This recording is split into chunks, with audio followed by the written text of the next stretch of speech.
अस्सलाम वालेकुम and welcome to my channel AHA Systems। Dear students, हम समझते हैं आपका एग्जाम्स टाइम है, बहुत प्रीशियस टाइम है आपके लिए। इस टाइम पे आपको बहुत ज़्यादा प्रॉब्लम्स फेस करनी पड़ती हैं और आपको कोई परेशानी ना हो, उसी के लिए हमने अपने चैनल पे गेस्ट पेपर्स अपलोड किए हुए हैं जिनसे लास्ट मोमेंट पे रिवीजन आपके लिए बहुत ईजी हो सकती है। साथ ही साथ कुछ पेयरिंग स्कीम्स और the most important thing that is tips and techniques जिनकी मदद से आप कम टाइम में स्मार्ट स्टडी करके अपने बहुत अच्छे मार्क्स स्कोर कर सकते हैं। पर डियर स्टूडेंट्स, इस सब के बावजूद स्टूडेंट्स कुछ ऐसी मिस्टेक्स कर जाते हैं जिसकी वजह से उनके एग्जाम्स में मार्क्स कम आ जाते हैं। ऐसी ही कुछ मिस्टेक्स हमने हाईलाइट की हैं अपनी एक वीडियो में। मैं डिस्क्रिप्शन में लिंक प्रोवाइड कर देती हूँ जो आपने कभी भी नहीं करनी। लेकिन आज मैं आपके साथ डिस्कस करने जा रही हूँ कुछ ऐसी चीजें जो आपने एग्जाम से पहले कभी भी नहीं करनी। स्टूडेंट्स क्या करते हैं कि उनके पास जो एग्जाम में जो डेज होते हैं, आपको पता है कि डेट शीट ऐसे बनाई जाती है कि 2 to 3 डेज का गैप होता है, कभी ज्यादा भी गैप होता है। और उससे पहले एग्जाम से 2 to 3 डेज पहले भी यही सिचुएशन होती है। मैं आपके साथ डिस्कस करूंगी 5 मोस्ट इंपॉर्टेंट पॉइंट्स जो कि स्टूडेंट्स अक्सर गलतियां करते हैं, जो कि उन्हें नहीं करनी चाहिए। आपका ये जो टाइम होता है ना, जो आपका गैप होता है ड्यूरिंग पेपर्स, या आपके 3 से 4 दिन होते हैं पेपर से पहले, या एक दिन होता है पेपर से पहले, उस वक्त कौन सी ऐसी चीजें हैं जो आपको नहीं करनी, वो मैं आपको गाइड करने लगी हूँ इस वीडियो में। सो जल्दी से वीडियो का टाइम वेस्ट करने से पहले जल्दी से स्टार्ट लेते हैं। नंबर 1, सबसे पहला पॉइंट कि आपने क्या करना है, आपने रहना है सोशल मीडिया से दूर। जी हाँ students, you have to stay apart from social media. आपने सोशल मीडिया बिल्कुल भी यूज नहीं करना। होता क्या है, आप अपना मोबाइल उठाते हैं पढ़ाई के दौरान, आप अपने फ्रेंड्स को टेक्स्ट करते हैं, एक टेक्स्ट आप करेंगे, आगे से टेक्स्ट आएंगे, फिर आप फेसबुक पोस्ट देखने लग जाएंगे, फिर यूट्यूब पे विजिट कर लेंगे। सो इस सब में कब और कहाँ आपका टाइम गुजर जाएगा आपको पता ही नहीं लगेगा, और हो जाएंगे आप डिप्रेस्ड जब आप देखेंगे कि क्लॉक में टाइम भाग रहा है। ठीक है, इसलिए आपने ऐसी गलती नहीं करनी। नंबर 2 और मोस्ट इंपॉर्टेंट, टाइम। होता क्या है कि आप स्टूडेंट्स अक्सर अपने फ्रेंड्स से क्वेश्चनिंग करने में लग जाते हैं कि जी हाँ आपकी कितनी तैयारी हो गई। कुछ ऐसे क्वेश्चंस होते हैं, कुछ ऐसी कॉमन मिस्टेक्स होती हैं जो स्टूडेंट्स करते हैं, जिस तरह how much have you finish study, आपने कितना कंप्लीट कर लिया, आपने कितने चैप्टर्स कंप्लीट कर लिए, क्या आपने कंप्लीट बुक कवर कर ली। इस तरह के क्वेश्चंस जब स्टूडेंट्स करते हैं ना अपने फ्रेंड्स से, उसका क्या नुकसान होता है वो मैं आपको बताती हूँ। पर आपने इस चीज का ख्याल रखना है कि आपने अपने फ्रेंड से क्वेश्चनिंग नहीं करनी। होता क्या है कि फॉर एग्जाम्पल आपके फ्रेंड ने फिनिश कर लिए हैं 5 चैप्टर्स, पर अभी तक आपके जो चैप्टर्स फिनिश हुए वो सिर्फ 2 चैप्टर्स फिनिश हुए। इससे होगा क्या कि आप टेंशन में आ जाएंगे।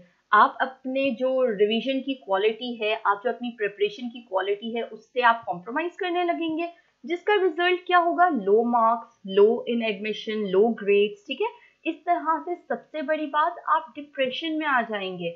इसलिए मेरी सजेशन है, do not compare your study with any of your friend. ठीक है, उसके बाद नंबर 3 पॉइंट हम डिस्कस करते हैं। अगर आपके पास गैप है ना 2 या 3 दिन, तो आपने वो गैप को वेस्ट नहीं करना, टाइम वेस्ट नहीं करना। स्टूडेंट्स क्या करते हैं कि जो फर्स्ट डे होता है ना, उसको तो ऐसे ही निकाल देते हैं, पेपर देकर आए हैं उस दिन शाम को ऐसे ही अपनी एक्टिविटीज में गुजार देते हैं, और उसके बाद फिर नेक्स्ट डे भी आधा दिन ऐसे ही गुजार के फिर स्टडी करना शुरू करते हैं। होता क्या है कि इस तरह आपके लिए बहुत ज्यादा परेशानी हो जाती है।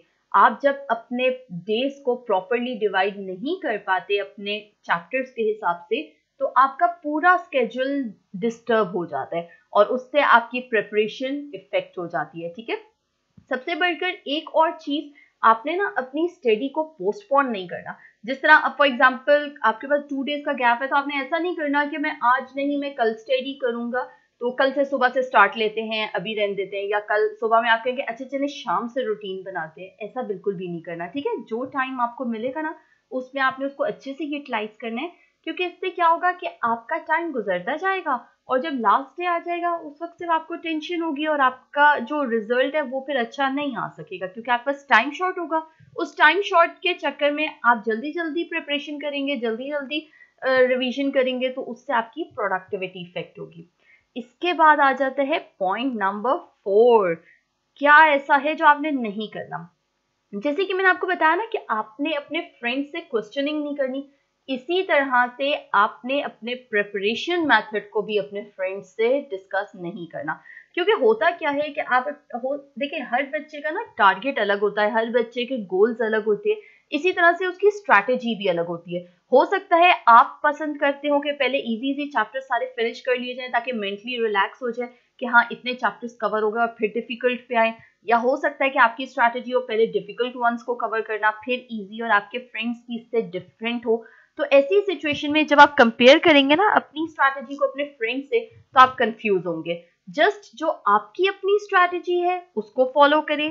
बिल्कुल भी ऐसा नहीं करें कि आप थ्रू आउट टाइम आप प्लान ए को फॉलो करते रहें और अब आप जल्दी से प्लान बी को इम्प्लीमेंट करना शुरू कर दें। नहीं, उससे आप कंफ्यूज हो जाएंगे। आपने सिर्फ और सिर्फ अपनी स्ट्रैटेजी ही फॉलो करनी है जो आप ऑलरेडी कर रहे हैं।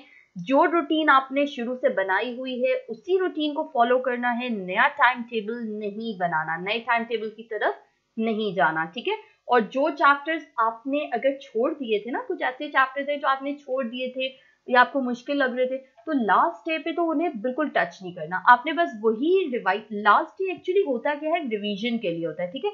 लास्ट डे जस्ट रिवीजन के लिए होता है, उन चीजों की रिवीजन के लिए जो कि आप ऑलरेडी कर चुके हैं। तो आपने क्या करना है, आपने अपना मैक्सिमम टाइम स्पेंड करना है उन चीजों को रिवाइज करने के लिए जो कि आप ऑलरेडी कर चुके हैं। क्योंकि अगर आप न्यू थिंग्स को लर्न करना स्टार्ट कर देंगे ना, उसमें आपका सारा टाइम निकल जाएगा और फिर जो आपको याद किया हुआ भी और जो आपको आता भी है ना, उसको भी आप रिवाइज नहीं कर सकेंगे। इसके बाद मोस्ट इंपॉर्टेंट पॉइंट नंबर 5 जो स्टूडेंट्स बिल्कुल इग्नोर कर देते हैं और वो इस चीज को बिल्कुल भी नहीं समझते कि कितना इंपॉर्टेंट है, और वो ये कि बाहर का खाना नहीं खाना। आपने बिल्कुल भी बाहर से चीजें मंगवा के नहीं खानी पेपर से 1 या 2 दिन पहले, क्योंकि आपको पता है कि हर फूड हेल्दी फूड नहीं होता, इसलिए आपने अवॉइड करना है। होगा क्या कि आप जब बाहर से मंगवा के खाना खाएंगे तो उसके बाद आपकी तबीयत भी खराब हो सकती है, ठीक है। और जस्ट बिफोर एग्जाम्स अगर आप बीमार हो जाते हैं, so just think about it कि आपके पूरे साल की मेहनत खराब हो जाएगी, आपके पूरे साल की मेहनत बर्बाद हो जाएगी। इसलिए कोशिश करें घर का बना हुआ खाना खाएं, फ्रूट्स एंड वेजिटेबल्स का यूज करें। और last but not the least, just believe in yourself कि आप कर सकते हैं, आप मेहनत करके बहुत अच्छे मार्क्स स्कोर कर सकते हैं, अपनी तमाम ड्रीम्स को फुलफिल कर सकते हैं, अपने गोल को अचीव कर सकते हैं। So do your best and leave the rest upon Allah. Stay tuned. Thank you for watching. Allah Hafiz.